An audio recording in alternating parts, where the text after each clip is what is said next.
அன்பர்களுக்கு காலை வணக்கம். ஒரு வேடிக்கையான கதை ஒன்று முகநூலில் படிக்க நேர்ந்தது. என்ன அப்படின்னா, ஒரு கணவனுக்கும் மனைவிக்கும் ஒரு மிகப்பெரிய சண்டை. ஏதோ ஒரு விஷயத்தில் வார்த்தை போர்கள், வார்த்தைகள் தடித்து விட்டது. அவங்க ரெண்டு பேரும், நீ என்கிட்ட பேசாத, நான் அவங்ககிட்ட பேச மாட்டேன்னு சொல்லி பேசாமலே அன்றைக்கி இரவு சாப்பாடு சாப்பிட்டு படுத்துட்டாங்க. ஆனால் மறுநாள் காலையில் கணவருக்கு ஏதோ அவசரமாக எழுந்து வெளியில் போகணும் வேலை விஷயமாக. அது ஏதோ செல்ஃபோன் அலாரம்லாம் இல்லாத காலம் போல், தெரியல என்னென்னு. அவர் என்ன சொல்லியிருக்காருன்னா, மனைவிக்கிட்ட தான் அவர் பேச மாட்டார்ல, அதனால் ஒரு பேப்பரு பேனா எடுத்து நாளைக்கு காலையில் 5 மணிக்கு என்னை எழுப்பிவிடும் அப்படின்னு எழுதி மனைவி பக்கத்தில் வச்சுட்டு அவர் படுத்துட்டார். மனைவியும் படுத்துட்டு இருக்காங்க. மறுநாள் காலையில் அவர் எழுந்து பார்த்தா மணி 7 மணி ஆயிடுச்சு. அவருக்கு பயங்கர கோபம். நம்ம தான் 5 மணிக்கு எழுப்ப சொல்லி பேப்பரில் வச்சுருந்தோமே, அவங்க எழுப்பவே இல்லையேன்னு சொல்லிட்டு மனைவிக்கிட்ட போயிட்டு பயங்கரமாக கத்துறாரு. நான் தான் ரொம்ப அவசரமாக போகணுன்னு சொல்லி 5 மணிக்கு எழுப்ப சொல்லியிருந்தேனே, ஏன் என்ன எழுப்பலன்னு கேட்குறாரு. அவங்க அவர் படுத்திருந்த இடத்துக்கு கூப்பிட்டு போகிறாங்க. போயிட்டு அவங்க பக்கத்தில் காட்டுறாங்க. பாருங்கள், நானே எழுதி வச்சிட்டேன், 5 மணி ஆயிடுச்சு எழுந்துருங்கன்னு எழுதி வச்சிட்டேன், நீங்கள் எழுந்துக்கல, நான் என்ன பண்ணுறது அப்படின்னு சொல்லிட்டாங்க. இது பார்த்திங்கன்னா, ஒரு கணவன் மனைவி கிட்ட இருக்கிற ஈகோ எவ்வளோ பெரிய தப்பாக மாறிடுச்சு பாருங்கள். இப்போது எந்த உறவுக்குள்ளுமே இருக்கக்கூடாது ஈகோ அப்படின்ற விஷயம், அகம்பாவம். நான் சொல்கிறது தான் சரி, நீ சொல்கிறது தப்பு, இது என்னோடய விஷயம், இது என்னோடய பொருள் அப்படின்னு அந்த ஈகோ நிச்சயமாக பல உறவுகளை சிதைக்கும், பல உயர்வுகளை தடுக்கும். இதில் மாற்று கருத்தே இல்லை.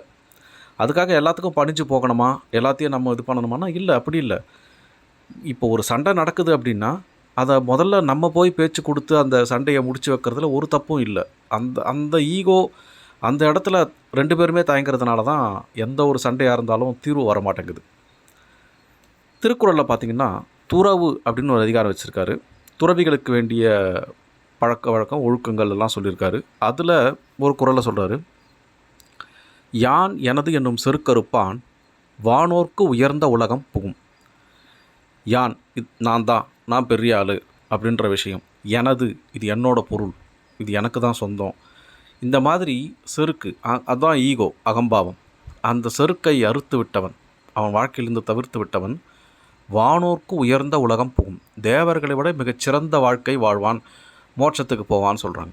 தேவர்களோட சிறந்து வாழறோமோ மோட்சத்துக்கு போகிறோமோ அதெல்லாம் அடுத்த விஷயம். நாம் இருக்கிற வாழ்க்கையில், இருக்கிற உலகத்தில் நிம்மதியாக வாழலாம். அது கண்கூடான ஒரு உண்மை. நிச்சயமாக சண்டைகள் வராமல் இருக்காது. ஏன்னா மனிதர்கள் என்பவர்கள் ஒருத்தருக்கு ஒரு எண்ணம், ஒரு தாட்ஸ் இருக்கும்.